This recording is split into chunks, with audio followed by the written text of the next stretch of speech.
dah bersih. Yang ni tadi masih ada, awak tengok. Dia ada dua kaedah. Satu, kita kena polish. Satu, kita boleh buang menggunakan ni, water spot remover.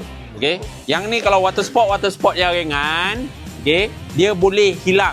Tapi kalau dah teruk, dia tak boleh. Cara guna dia yang ini water spot, cara guna dia, awak perlukan satu wash mitt asing lah.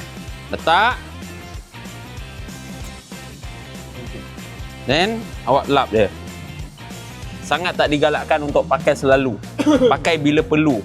Okey, kalau clay kita nak buang benda yang melekat, macam habuk-habuk, pasir-pasir yang melekat dekat kita punya clay coat. Yang ini bukan. Ini dia buang water spot saja. Dia tak hilangkan kasar-kasar tu, dia tak hilangkan pun sebenarnya. Kita bilas.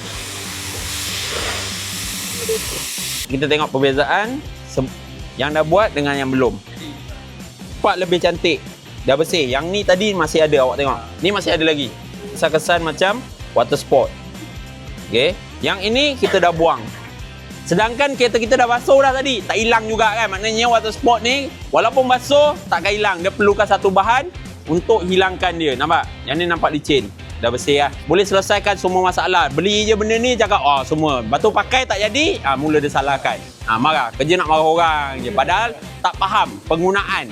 Dia tak faham fungsi benda tu.